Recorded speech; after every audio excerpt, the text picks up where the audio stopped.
Hey, how you doing, guys? David Cabral from Disciplined Dog Trainer with Jennifer, right? Yep. All right, good. So, You I'm got really it. bad with Not that bad. Mac, Mika, Gizmo, Joe. Yep. Yeah, I'm You did doing it. great. All right, awesome. So,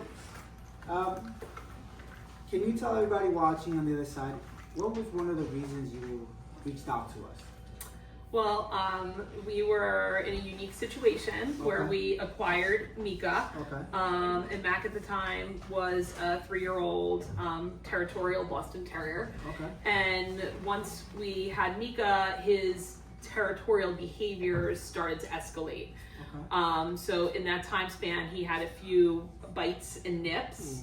Okay. And you know, they seemed to get progressively worse as time went on, and we just knew that it was beyond any sort of training that we knew how to handle. So we knew we needed something more efficient in the amount of time that we felt we had, and a little bit more structured and more behaviorist driven, just like this. We're good. No worries, no worries. So, because the reason I did that, just not to cut you off, is that he was wanting to go lay down and you pressured him a little bit. Sorry, dude. It's okay, no worries. So keep going. Yep. So that's what we decided to do, Okay. and what a friend of ours recommended you. Okay. They had their grand dogs were with Okay. you. Okay. So that's where I was going at. So you found us. You recommended. When people hear board and train, they get nervous. They get worried. It's okay. Let me be fine. So they feel nervous. What were you feeling when we actually showed up to the day? Like, what was your feelings like? Because a lot of people feel that. I think for us, we felt like we were in a place where, you know, it was kind of like hopeless, right? And when I spoke to you, I felt that everything you had to say made sense. Okay, and I don't know why, but I just kind of was like, okay, I vibe with this, and this is how we feel, and I trusted you, and you were like, no pressure, you know, this is what we do. And we knew that it had to be, I don't want to say like aggressive in a sense that, you know, it's an aggressive form of training, more in like the amount of training that we could provide him, that he needed something more intense. Correct. And I do think that when, you know, people say board and train, you tend to think, okay, it's an aggressive type of thing. They're in crates all day. They're just having, you know, like an e-collar or a shock collar or something like that on them. But what you said about exposing him to the things that make him uncomfortable, so he's not reactive anymore, from teaching other people how to handle him, so he's not resource guarding me anymore, those all made sense. Okay. So when we came pick him up, we saw I cried. I cried. We saw his reactivity. We Right. saw his uncomfortableness. We saw how he behaved with Mika. And you know, it definitely was the concern. It was like I said, real life, and there was a lack of knowledge and guidance.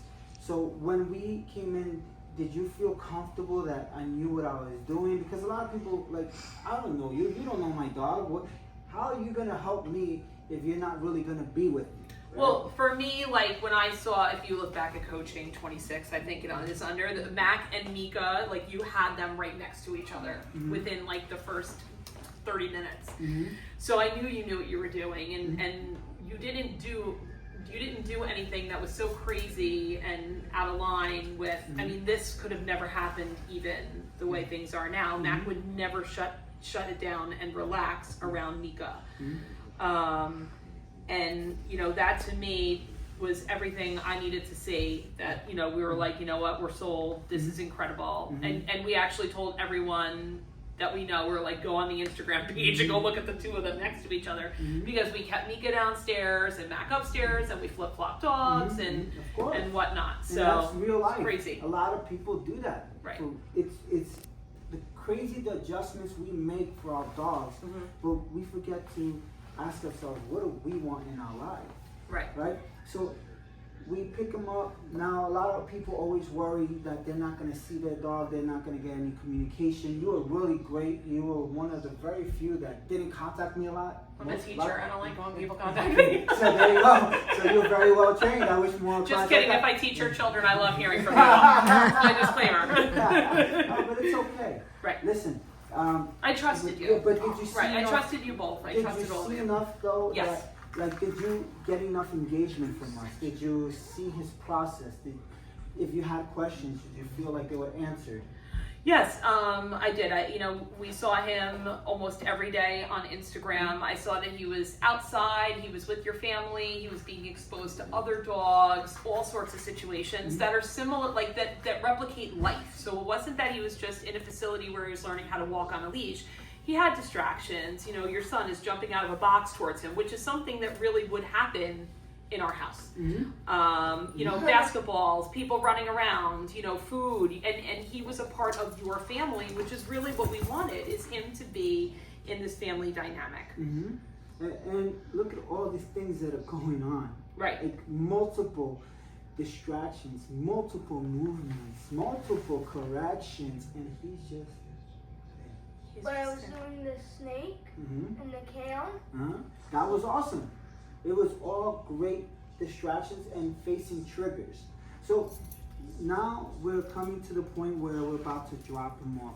What are you feeling? Like what is your like that? A lot of people sometimes they get overwhelmed. What are you feeling? I feel more confident and knowledgeable in how I can correct him and what his triggers really are and how to kind of anticipate those triggers and also how to expose him to those triggers so that we can desensitize him and to you have those a lot things. of triggers here. Oh, I've yeah. seen them.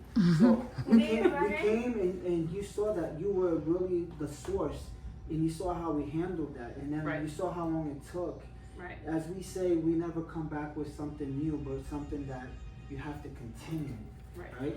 So knowing Mac and knowing who he is, and wanting him to be okay with Mika, then you know that there's a lot of work to do, but guess what? You have it all here.